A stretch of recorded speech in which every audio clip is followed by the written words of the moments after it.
Welcome, icons and future icons, to our every other week webinar series that we do. Gang, it's free of charge. Just engage, plug in. See, every other week we identify a topic, or we identify somebody who I perceive to be an icon in real estate sales. And I interview them. In fact, with John Murdoch, our special guest today, John and I have had the pleasure of coaching together for years. And I got to tell you, this young man has just crushed it with everything that he does. You're going to understand how he thinks by the end of today's webinar. And it's really quite remarkable because it's all about scalability in John's mind. It's like, it's not me, right? It's who, not you, right, John? It's who, not how. And what he's done is he's added significant line extensions to his real estate sales team that enables him to just ring it out. We're also going to get into this theory of bundling some of your services together to allow them to maybe save a little bit of money in the process. And it creates a massive point of differentiation. Now, before we introduce John, I just want to introduce some of our other icons and allow them to kind of introduce themselves, let you get to know them just a little bit. Before I do that though, just real quick, here's what I want you to do. Go to Facebook, seriously, go to Facebook, look up Icon Producers. It's a private group. It's only for like-minded realtors who choose to just crush it with their real estate careers. Go ahead and request access to that. Again, it's a private group. We'll approve you, okay, after we vet you a little bit. Yet you can come into this group. You can send and receive referrals, ask questions. You're going to receive training. We're also going to notify you of what our next webinar series is going to look like and who's going to be the guest and what the topic matter is going to be. Speaking of which, 2 weeks from today, we're going to dive into business planning methodology that will provide you with significant clarity to the actions, the strategies, the tactics that you should implement and deploy immediately in your business model to just blow it up in 2022.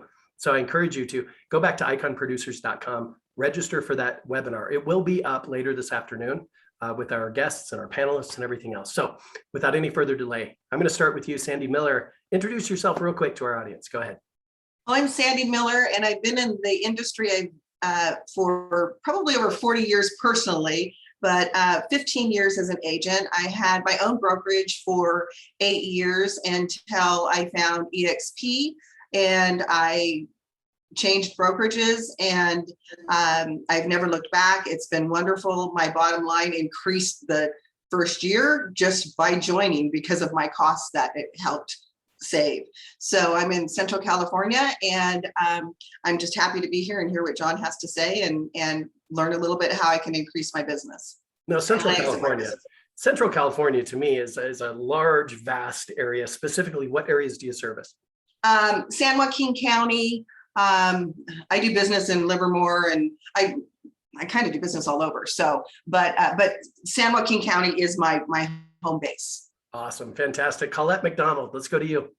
Hey guys, my name is Colette Mcdonald, and I'm a top producer, a second generation agent, single mom, and my 20-year-old is now third generation agent here in the Atlanta metro area.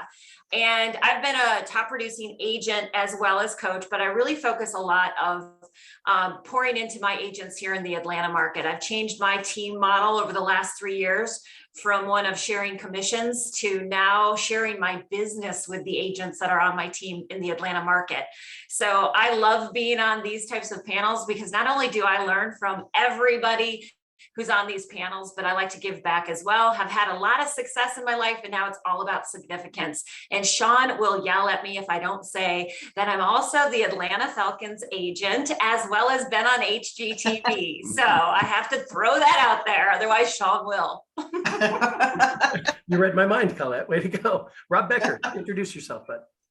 Well, I'm not the realtor for the Atlanta Falcons, but that would be a nice thing to say. But this is Rob Becker. I'm in the Phoenix metro area. Specifically, I work in Mesa, Gilbert, Scottsdale, Tempe, Queen Creek, the East Valley.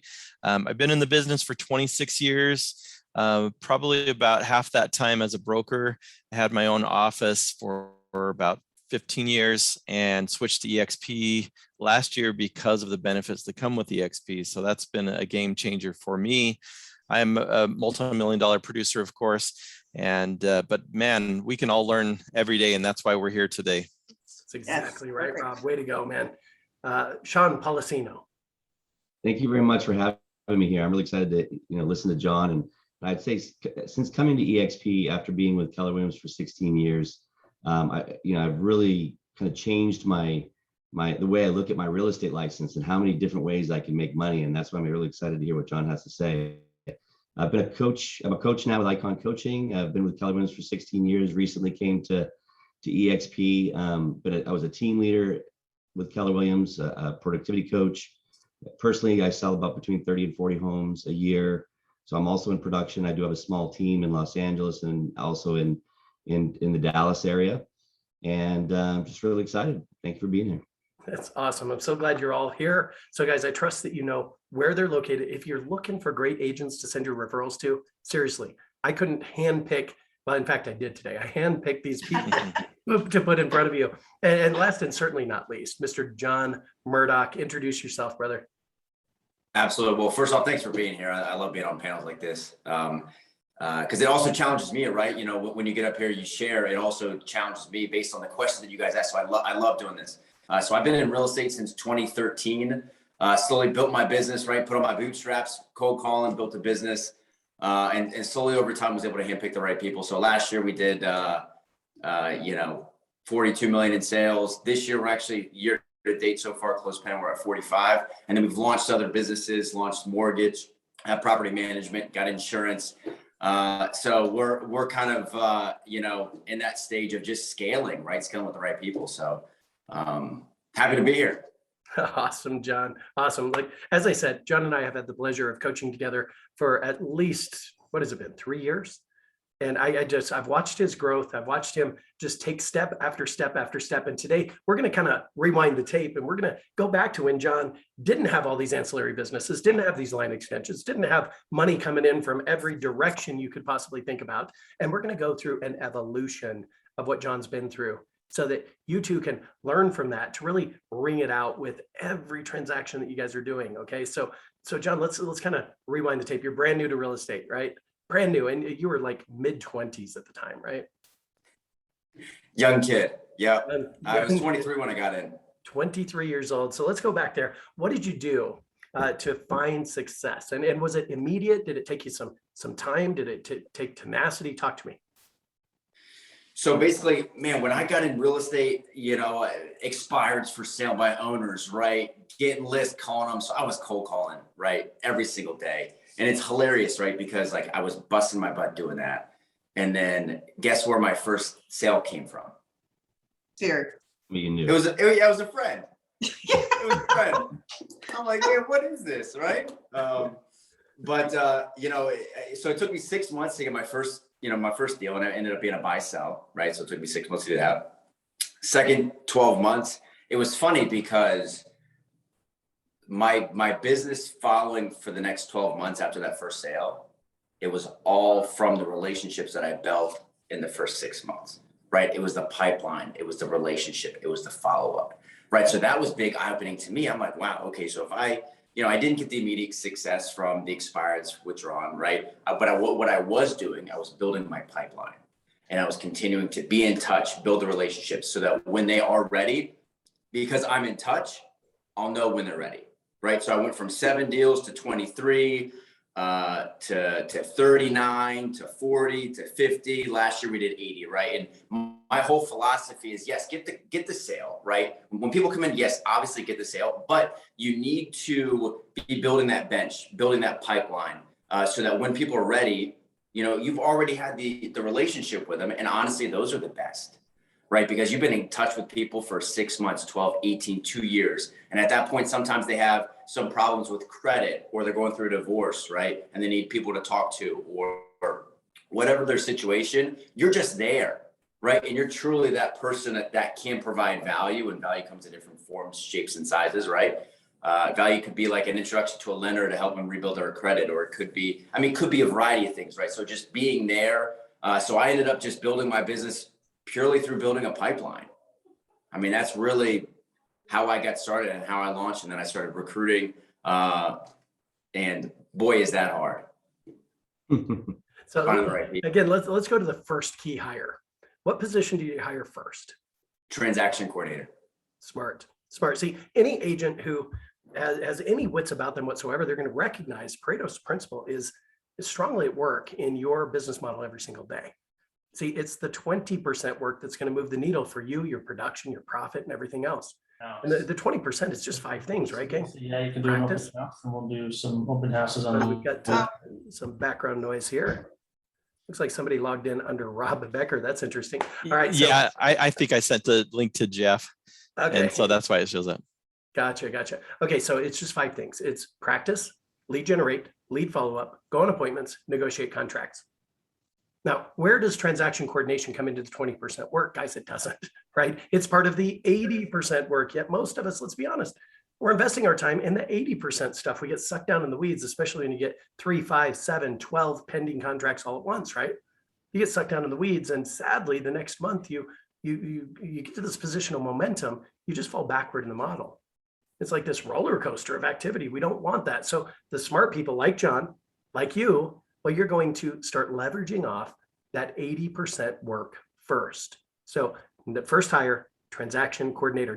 Now, did you outsource that to a vendor or partner, or did you actually hire the person in-house? John, talk to me. Third party. So yeah, I was in calls like this, like we would all hop on the phone 8:30, right? And make cold calls, and I got my first deal. And then a gentleman who I was on the call with, I was like, man, I have no idea what I'm doing. He's like, no, you call Lisa, right? So I called Lisa, and she's actually still with me today.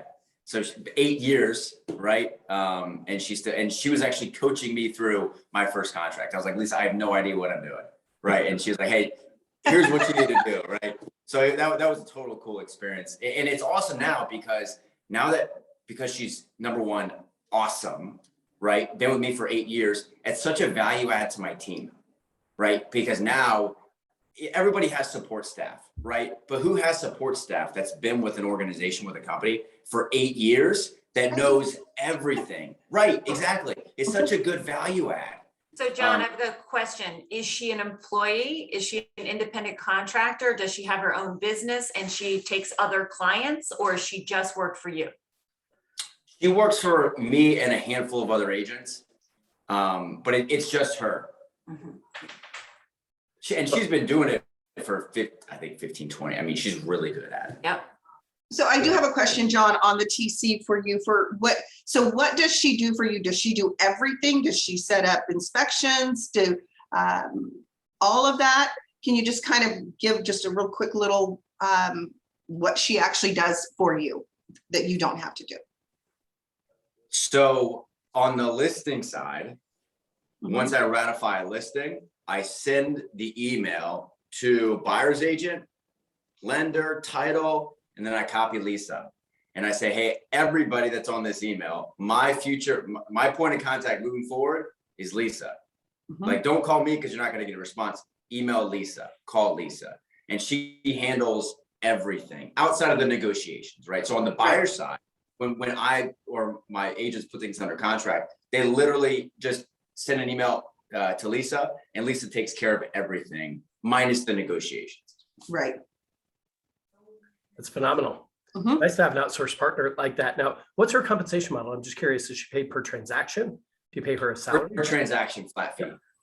Flat fee per transaction. So she doesn't get paid unless you sell a house, which obviously defers all risk associated with salaries and everything else. Good stuff. Okay, what was your next key hire? It was a buyer's agent. Okay. And again, let's go back to smart agents. They recognize working the buy side of the business takes 10 times longer than taking a listing. You know, I did a webinar a couple of months ago, and I said, you know what, I got a secret for you. Okay. The secret is this. It's how you win in multiple offer situations every time. So I want you to lean in. I want you to pay attention to this. Let's be the listing agent. Think about it. Be the listing agent. You always win in a multiple offer situation, right? So the smart agents are going to recognize that working the buy side of the business, much more labor intensive. They're going to hire a buyer's agent, and they're going to put them to work on the buy side of the business so they can reallocate the time they would have otherwise invested working the buyer side of the business to focus on listing lead generation. Fantastic. Now, you've grown the buyer agent side of the team to multiple agents, right? You've now got an operations manager. Kind of outline your organizational chart, if you don't mind. Yeah. So and by the way, finding the right operations manager was very hard. It was learning lessons that I had to do, right? But I have an operations manager who basically oversees. We now have a listing manager, transaction coordinator. We have virtual assistant, have a runner, so signs, lock boxes. She basically oversees all of that. I've got buyer's agents, quite a few of them that have been with me for a long time, like a couple of years. And then we have some newer people that are just kind of getting up off the ground. And then I have 3 inside sales agents. 2 are located in other states. One of them is here. So they're in Florida, South Carolina, and then here. But yes, and that's been a struggle also, right? Finding the right inside sales agent. But that's what our real estate organization looks like right now. Yeah. So several years ago, John, I told you, you're no longer a real estate agent. You're a recruiter. You're a recruiter of talent to align with your team to leverage through that talent, right? Now, remember, when you make a key hire, and John, you're going to answer this question for me. The best part about their job is what? It's their job. Did you guys get that?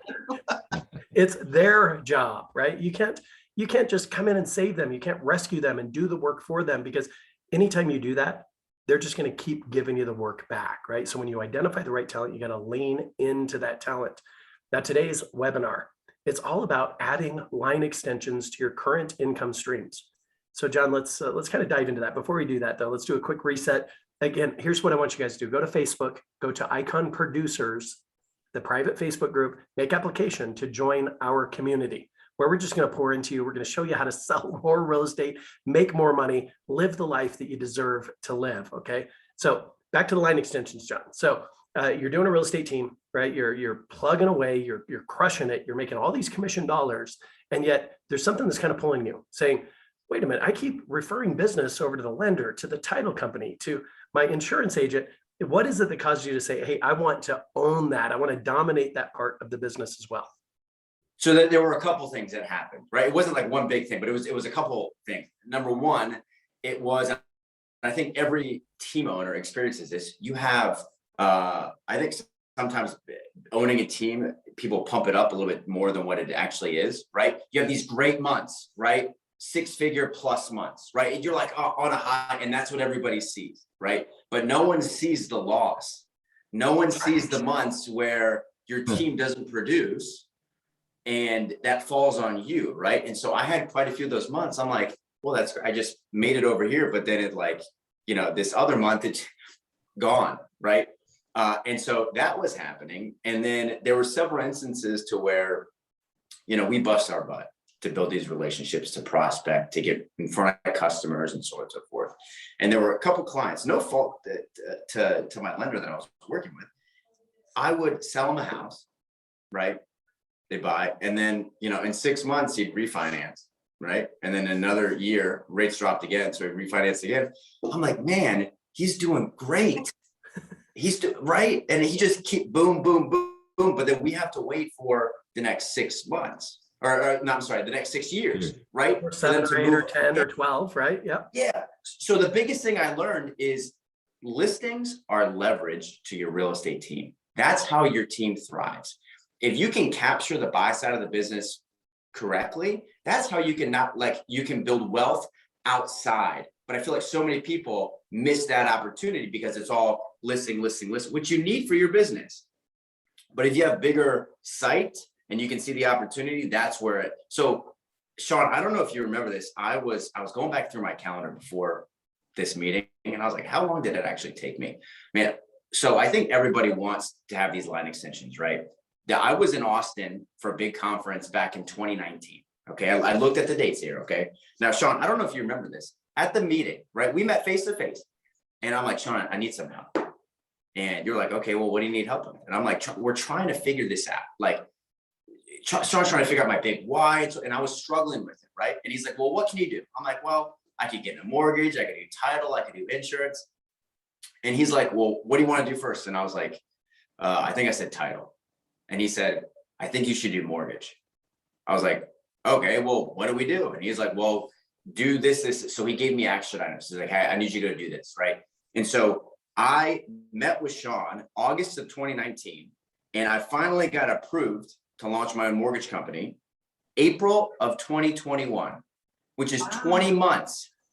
Took me 20 months to do this. However, what I learned is that I did a lot of things that didn't matter. Mm-hmm. right? So now going back through it, I could probably do this in like 3 months, right? 3 to 6 months, depending on. So it was really eye-opening. And Sean, I gotta give you so much kudos because, you know, when you have somebody who's been there, done that, right? Sometimes we don't necessarily see it, but he broke it down. He was like, based on everything we talked about, this is what you need to go do. So who can you reach out to go do these 4 things? I was like, okay, boom, boom, boom. I can do that. And okay, report back to me in 2 weeks. Right. And so just having those bite-sized chunks to say, hey, here's my goal.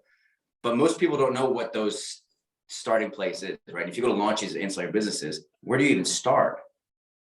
Right. So I got to give you a bunch of kudos. Well, thank you. I That's wouldn't very be where kind. I Yet, was if it wasn't for that. bottom line is, brother, you did the work. There's no doubt about that. Right. Yet I'm honored to be able to kind of guide those footsteps as you do it. So fantastic, man. So you launched April of 2021. At what point did it become profitable?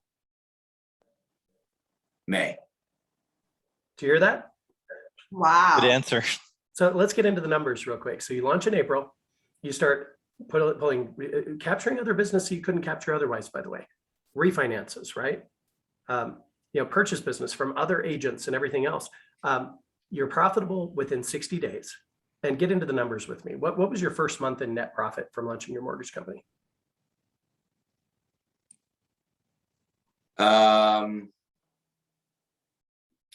18 grand. Wow. First month. That's better than a sharp stick in the eye, isn't it? Yeah. Undoubtedly. All right. So you launch a mortgage company. How do you motivate your agents and other agents to use your mortgage company? Talk to me. So I don't promote it as my mortgage company, right? I have somebody who's running it for me that I've known for a very, very long time. Key point, right? Know the gentleman for 6 years. And so he's running it. He's the owner operator. And so it helps because we set our own margins, right? And so, and this is, my new vantage point is as agents, we don't know much as far as rates, right? Everybody's about the same, at least in my opinion, from my vantage, everybody's about the same. Might beat them an eighth or a quarter of a point, but everybody's about the same, right? And then you get better service, depending on what relationship and who's doing it, right? And where we came in at, my mentality was, look, I'm not here to make a killing. I'm here to help not only our agents, but our buyers. So we had the mentality, hey, we're going to set our rates very low. Because again, I don't need this to be a huge profit for me. I want it to help my agents so that when they're converting buyers, and you get these buyers that are using Redfin or these discount brokers, I can make up for it, not necessarily giving my commission dollars away, but making it up on the lending side by getting them literally a quarter to a half a point less than where they're going anywhere else on any other company. So that's how we're able to gain market share and quite frankly, not lose loans. I mean, our goal is to never lose a loan because we'll just eat it. I mean, I don't care because I don't need it. It's really for my agents to give them better opportunity, and they're going to have higher conversions because they're going to meet with other companies that give back fees. They're going to get those, right? Or have a better opportunity for it. And it's just a better value proposition. So first year out of the gates, you're going to net well over $250,000 from this mortgage company. And yet there's something that he said that I don't want to slip by. It's about the who, isn't it, John? 100%.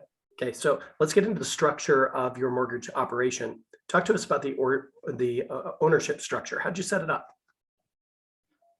So basically, I recruited the gentleman that I have. I gave him ownership piece from day one. So there's no ceiling. There's hey, we do this together. You get ownership from day one. And then so we have a loan officer assistant, so an LOA. We have a processor, and then we have more. We have 3 more LOs that we have right now that's running business through. And so LO comp is, it's 1 point to a little bit more, but he'll make more. Here's the key thing, right? I couldn't just pitch hey, go run my shop, right? That what's in it for him? Yeah, here's the salary. and you're going to get 2% bump in salary every year if you do a great job. No, there's got to be something else that's going to motivate and inspire them. And I believe compensation is the most underutilized tool in an agent's tool belt. No doubt about that. And when you master compensation, it will motivate the people to, number one, act like owners. So they're going to focus on getting expenses as low as possible and net profits as high as possible, undoubtedly. So it's all about the who at the end of the day. So get back into the structure. So you gave your original guy an ownership piece. Now, obviously, you're going to maintain ownership of a minimum 51% of your organization. You've also carved out a couple of other pieces of the business to really help with retention at the same time. So talk about that. So what do you mean by retention? Like for Retention agents of or? the agents, yeah. Retention of the agents, retention of the LOs. So this is where it gets tricky. This is where I spent a lot of time. Okay, what my so I gotta preface this before you make any decisions on ownership and comment. You need to talk to a RESPA attorney. You have to absolutely don't take my advice as legal advice here. But in my state and most states other, you cannot be compensated both on the agent side and on the loan side. So that was my notion going in. I had the thought, hey, well, I'll create this company. I'll have a bunch of agents buy into it, right? But you can't do that. And so that, and I found that out at the 11th hour, hence why it took me so long to do this, because I was told otherwise. So you always need, seek legal counsel first. But how I'm compensating, how I'm giving the opportunity to my agents is to, number one, help them increase their conversions. And then we're giving future opportunities. There's a bunch of things that I haven't released to my team yet. It's like profit share and like giving away more of the company dollar for the real estate organization and bigger investment opportunities down the road. So that's really what I'm focused on. And so the mortgage company, it helps them in their real estate business. And then it'll help us down the road for future opportunities and future investments. Wonderful. Wonderful. Okay. So from the panelists, what questions do you have for John about starting a mortgage company? Talk to me. I've got one for you, John. So you decided to, try to capitalize on the back end of the mortgage end, but with your TC, you've kept it outside. What's the thought process there? I mean, obviously, if you're doing 80 files at say, $350, $400 a file, you could clearly bring somebody in-house, or even maybe try to bring Lisa into your house as a salaried employee versus a TC. Yeah. So what do you say to that, John? Out of curiosity, what are your thoughts? I've looked into doing this. My agents were not happy because it's very hard to replace Miss Lisa. So I'm more than happy to keep her structure the way it is and give not only our clients a better service. Yeah, I could probably save a couple dollars, but where I'm at, I'd much rather have the right person in place as opposed to trying to pay somebody less to do the same job. On that same line, how many employees do you really have within your group structure? Do you have any real employees, or do you make them independent contractors for liability purposes? Good question. I'm doing a quick tally right now. I have, on the real estate side of the business, we have 5 employees. So operations manager, listing manager, 3 inside sales. And then everybody else is 1099. It's like TC, agents, runner, photographer, 1099. Makes total sense. All right. Any other questions from the panelists? I do have a question. This isn't on the lending side. It's more on the runner side. I like that term, and I have somebody in mind to be my runner now that you've said that, because I couldn't figure out the right the right name for them. So what do they do for you, and how do you compensate your runners?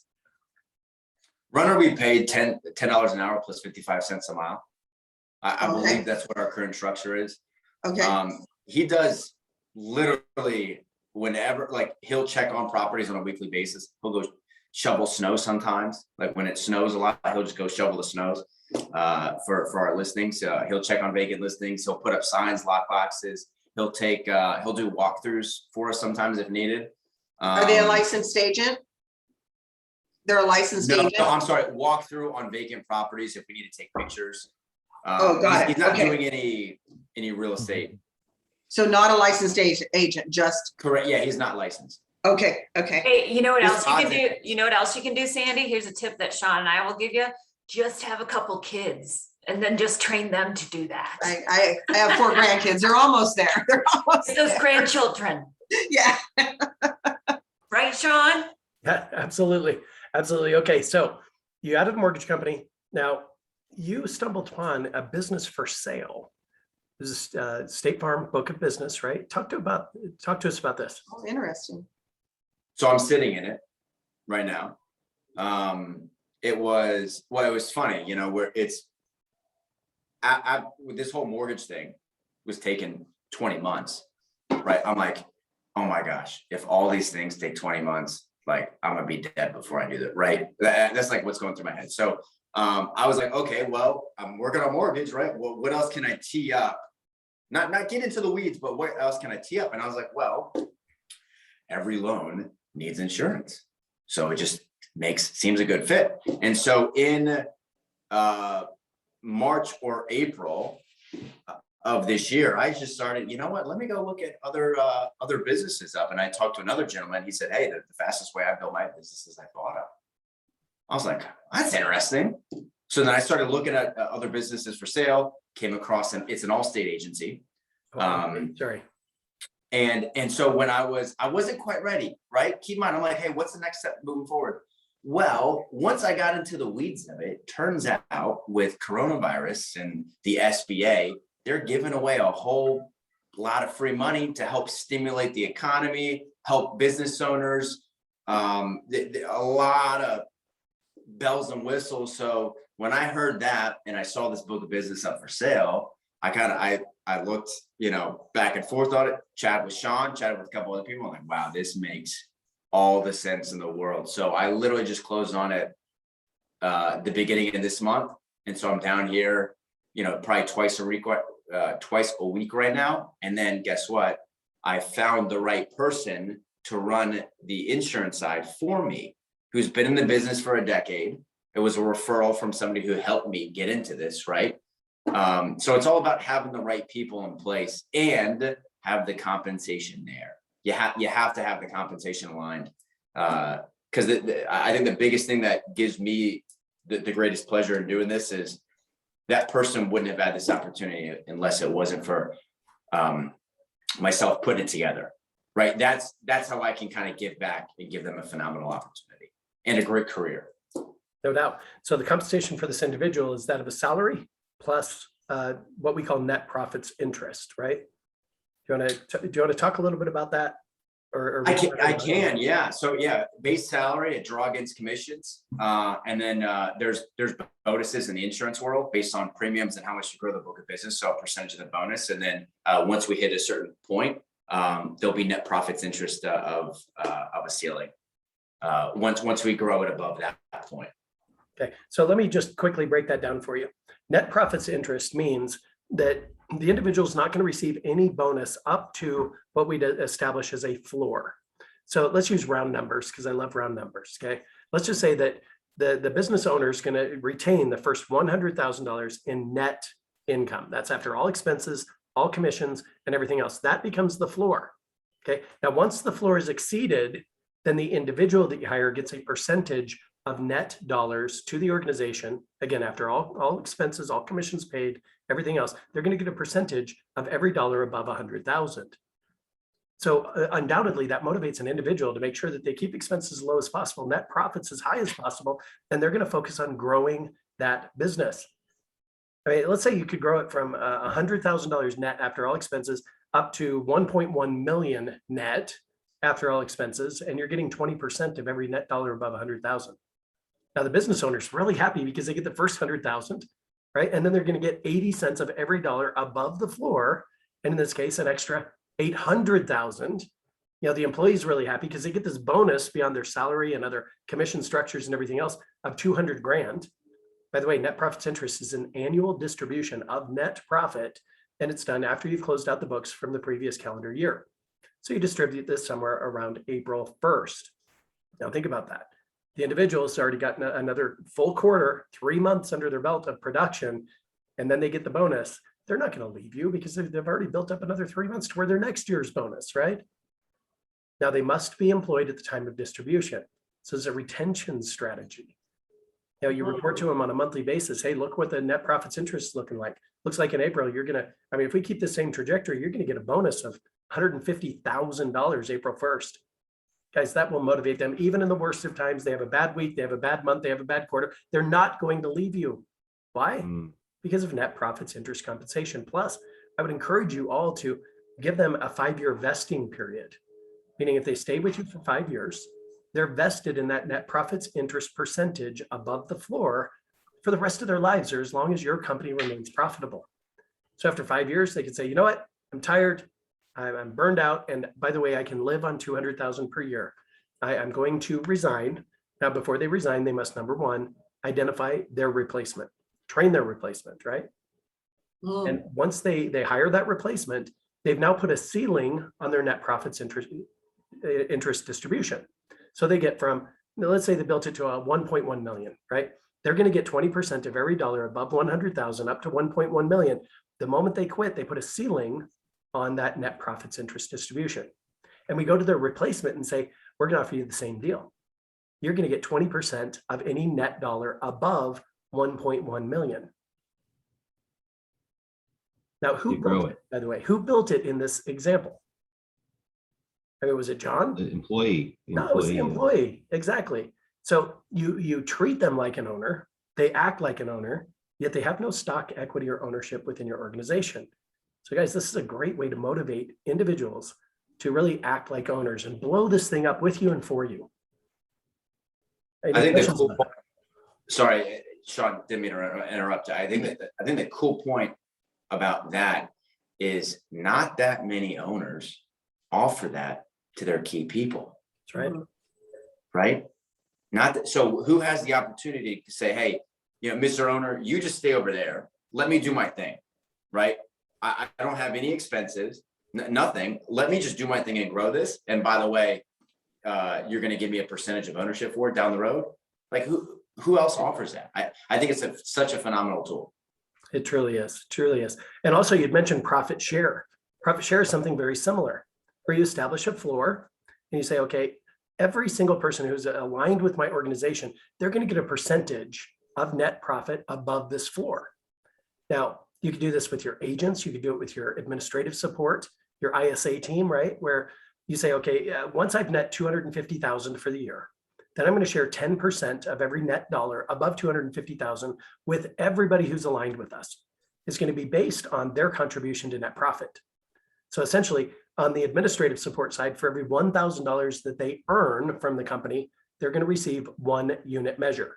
So if they make $53,000 per year, they get 53 unit measures. If they make 70,000 per year, they get 70 unit measures. And for every year that they're employed with you, they're going to receive an additional 5 unit measures. You guys tracking with me on this?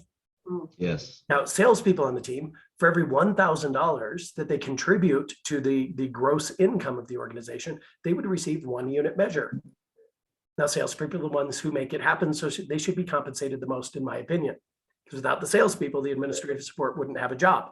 That's right. Okay, so you need to compensate them appropriately. So for every 1,000 in gross commission income that they bring to the team, you give them 1 unit measure. So you have a buyer's agent that made 125,000, they get 125 unit measures. You have another buyer's agent that made 280,000, they get 280 unit measures. What you want to do is then just add all the unit measures together from this employee, this independent contractor, and you add it all together. Come up with your sum total of unit measures, and you take this pool of money, which would be 10% of any net dollar above 250,000. And let's say that pool of money is $100,000. Okay. You're going to take that 100,000, you're going to divide it by the number of unit measures to determine the unit measure value. Once you understand the unit measure value, then you say, okay, you've got 73 unit measures, 73 times the unit measure value. This is the portion of this money that you get. This is how we share the profit. You have 280 unit measures, 280 times the unit measure number. This is the bonus that you get. And this again is an annual distribution of net profit. People look forward to this, right? I mean, you could get a job, it'd be a 9 to 5 job and you get a salary. And if you're lucky, you're going to get a 2% raise every year that you're there. And in 20 years, you're making this much money. It's to me, that's a long road to burnout. You know what I mean? There's nothing to really look forward to. It doesn't motivate and inspire people to get behind you and say, hey, John, what about this idea? What about that idea? Could we do this? Could we do that? Right? What it does, it engages them to say, how can we bring this out? How can we get as much net profit for this company as possible? They become your greatest cheerleaders. They'll do anything you ask them to do because they know there's something in it for them at the end of the day. So compensation, again, is the one thing that most agents just kind of forget about. You're going to hire an agent. They're going to say, okay, you're going to be a buyer's agent. You're going to be on a 50-50 split and you eat what you kill. And no matter how high your production goes, you're on a 50-50 split. No matter how long you're with the team, you're on a 50-50 split. That's not all inspiring, is it? Right.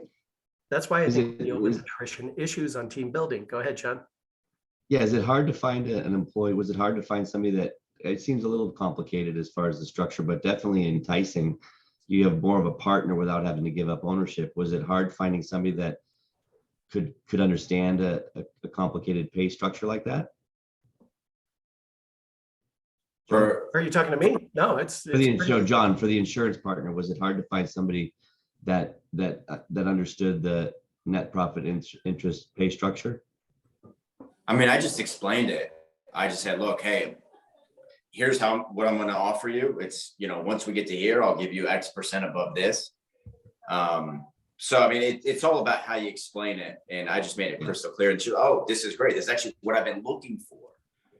Because that's the cool piece. Again, nobody, if you were to be in their shoes, not that many people are actually offering something like that because everybody's, traditional. I think businesses and business owners have to adapt with the times.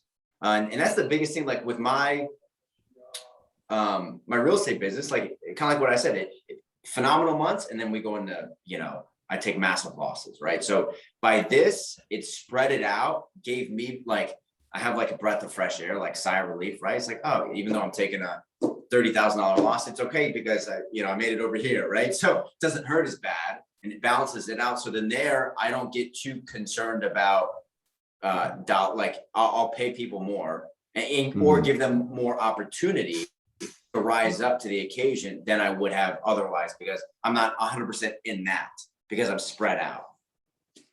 Now, curious, are you a broker on the real estate side? Are you a broker or are you partnered with a broker? So what company are you with? I'm with Keller. Yeah. Okay. So I'm not a broker. I mean, there's a broker in the office. So just curious, out of looking at the diversity of your business, I mean, your real estate, your insurance, I think there's some other ways you've diversified as well that you're going to share with us. Have you looked at your broker partnership? Is that ever something that has come up for you? What do you mean by broker? On the real estate side, have you ever considered the other companies and the other business models? I mean, you definitely seem like somebody that is interested in the business model of the insurance, the mortgage, the real estate. Has it ever caused you to look at your overall real estate partnership, like all of us did in our careers? I'm just curious if that ever came up for you. Always, yeah. But again, I'm right now, the biggest thing I'm kind of worried about is how can I grow other businesses and scale it up and then give opportunities for my agents, right? That's really where my head's at. So let's talk about opportunities for agents here real quick. I'm going to go ahead and share my screen. I'm going to kind of open up the curtain here behind net profits interest compensation. I want you all to get your mind around this. And let's just say that you've got a buyer agent and you want to scale that side of your business. Now, most agents, they say, okay, well, if it's meant to grow, well, it's up to me, right? I've got to go out and I've got to recruit agents to align with my team. I've got to do the work. And so many times they take all that weight, they place it right on their own shoulders. And sadly, it just doesn't get done at the level it needs to be done, right? So you've got a great buyer agent on the team. You can promote them to lead buyer agent. And here's the hook. Let me walk you through this. Let's just say, okay, buyer agent, if you can grow it to the team to 5 buyer agents, the average transaction per buyer agent per month is going to be 3 transactions. Our average sales price is $450,000. Our average gross commission income is 2.5% per deal, or $11,250. Based on your ability to compensate agents and get them to align with our team, I'm going to give you a 10% override on whatever they produce. Okay, so that's your commissionable income, and that's going to be distributed every single month. Okay, so the number of transactions in total, 5 buyers agents, 3 transactions a month, that's 15 transactions. So total gross commission per month would be 168,750. See, there's power in numbers, right? It's all about how many agents can you get to align with you. So monthly commission compensation, because they get 10% of the commission of all the agents' production, they'd make 16,875. Let's get into profits interest. Your total annual production sales volume with 5 agents doing 3 transactions would be 81 million. Total GCI would be 2,025,000. We can assume expenses wouldn't exceed 75%. So the net income to the buyer team would be 708,750. Now, profits interest, net profits interest. Let's see. I pulled up the wrong file. I'm so sorry, but okay, so profits interest distribution. No commissions. Hold on one second. I'm so sorry, guys. I just opened up the wrong file. I thought I had the right one, but it's going to follow the same line of thinking. Bear with me just one second. While you're pulling that up, I just want to say, John, that's awesome that you're opening businesses in this time, because I think there is some uncertainty out there in the world of business. And you took COVID and just capitalized on, you know, the sale of somebody's insurance company. And was there any fear around that for you? I mean, when I had to do a personal guarantee and try to convince my wife, yeah, there was a little bit of fear. But you know, when you shift your thinking, right, to not only look, you know, it's very easy to become a millionaire on, you know, on an Excel spreadsheet, right? You just kind of map it out. But when you change your thinking to, hey, how can I be in business with the right people? Kind of like what we talked about at the very beginning. If you can find the right person, because that right person isn't necessarily going to be the person that's going to want to build it from scratch, right? They want to take what you have and then scale it. So when you focus your mindset on, hey, how can I got this big world. So how can I create this phenomenal world and this massive opportunity for this one person where they'll probably earn more. Like, for example, my loan officer is going to earn more with me his first year than he did at his other company, just because the opportunity that I had, because I structured it a certain way. So it's phenomenal for him. He didn't take a massive, I mean, there was like a 30-day period between him switching organizations and getting some flack for that. But he'll earn more in 12 months than he did at his previous company in 12 months, even in COVID with the refinance bill. So I mean, that's an opportunity. Like, man, it's awesome for him. I mean, it's cool. John, I do have a question for you as well. Did you have to get your insurance license and your loan, the NMLS license as well to open these businesses? Learning lessons. I did not. I did get my MLO license. So yes, technically I'm a licensed originator. I did not need to. Okay. So did not need to on the mortgage side. On the insurance side, for what I did, I needed to. And so that I got my PNC. I mean, I got a whole different licensing.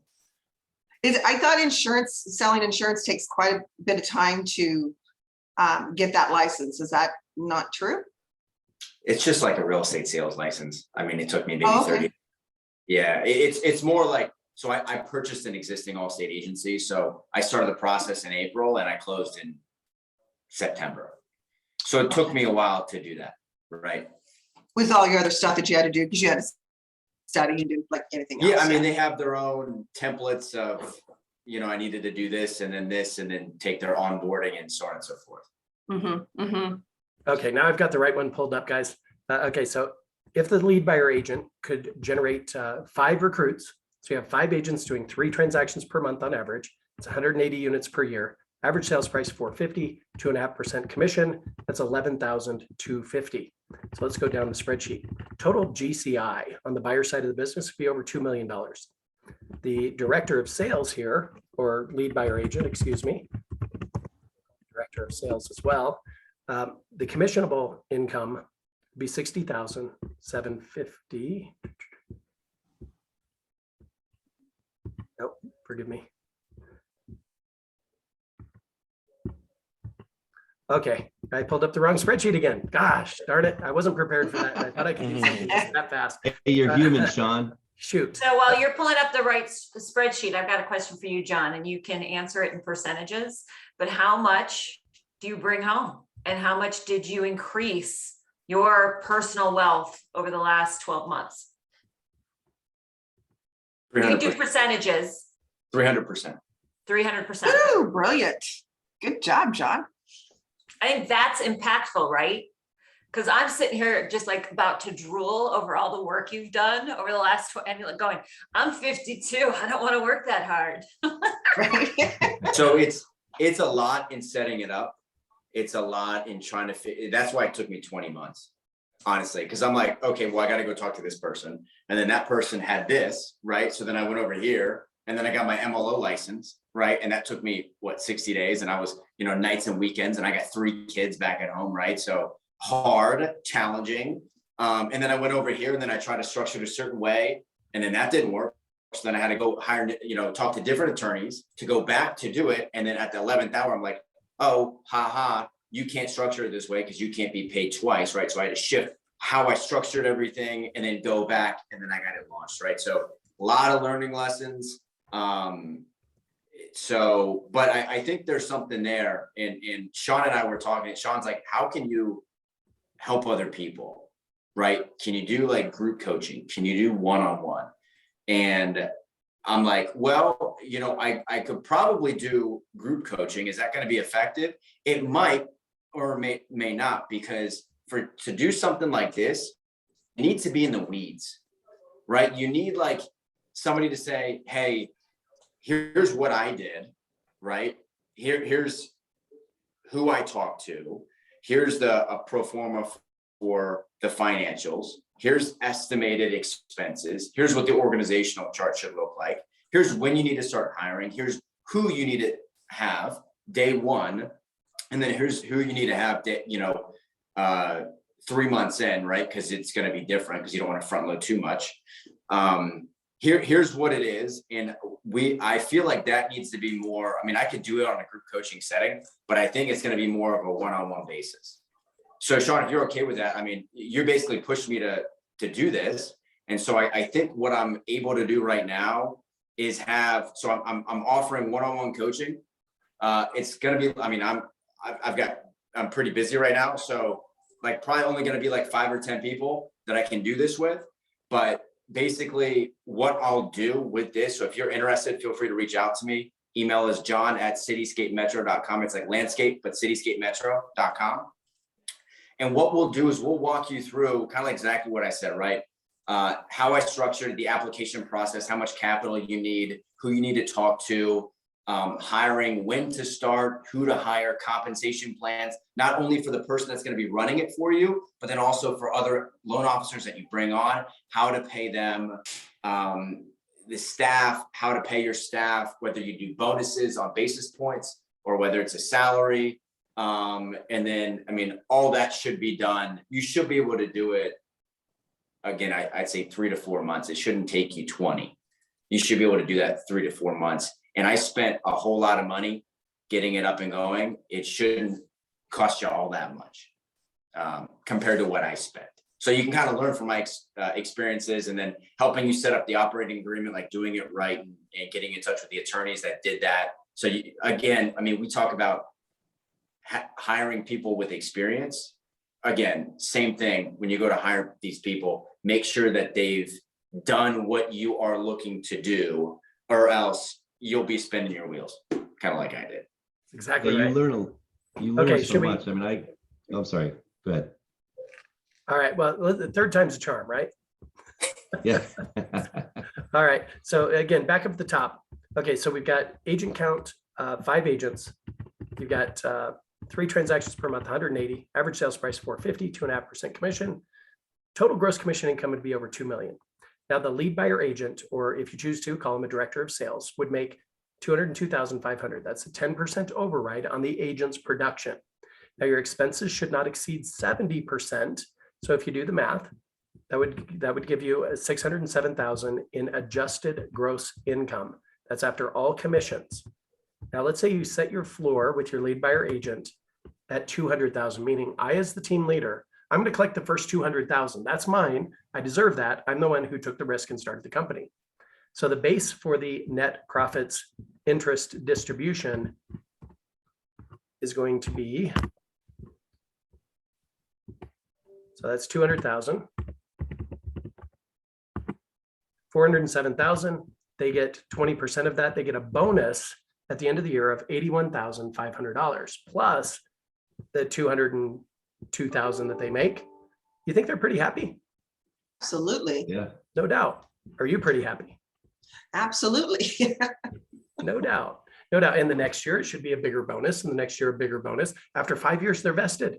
They get the bonus as long as your company is profitable above the floor. They hire their replacement. They get the bonus. They don't even have to work there anymore. The replacement takes over. Now, here's a fun thing that happens. You've given yourself a layer of insulation because let's say that their replacement, rather than netting, call it 1.1, going back to our first example, it looks like they're going to net 800,000 that year. What do you think their predecessor might do? Don't you think they're going to come back in, build it back up? They might even fire that person because remember, they're not vested for 5 years. They're going to take it back over. They're going to build it up to at least 1.1 million and then turn it over to somebody who's capable to build it beyond 1.1 million, right? See, because now their bonus is getting messed with because this other person is failing. It keeps you from getting sucked back into that side of your business. It's a powerful strategy and it all has to do with compensation. Great stuff. So John, tell me what's next for John Murdoch? I mean, you're adding these line extensions, you're ringing it out. What's the next company you're going to start? I'm not gonna start. No, I'm teasing.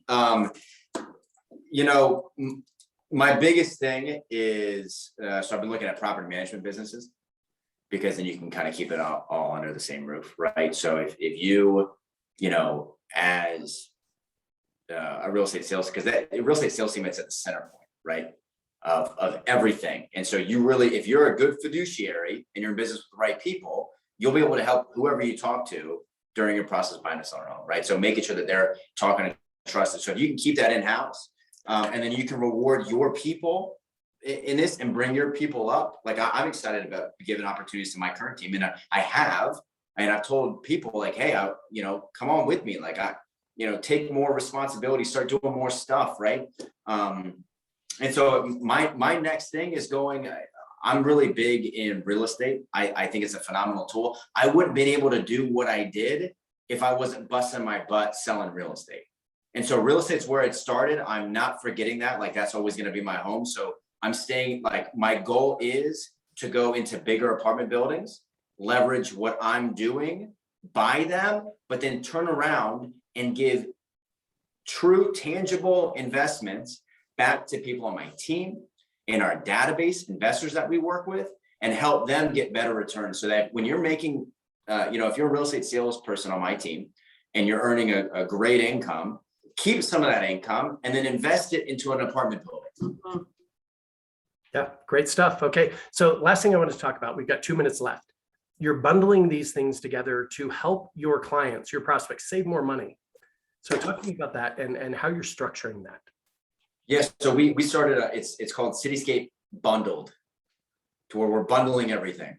So if you use our our preferred lender, our title company, we can save you up to 1% of the sales price in closing cost at settlement.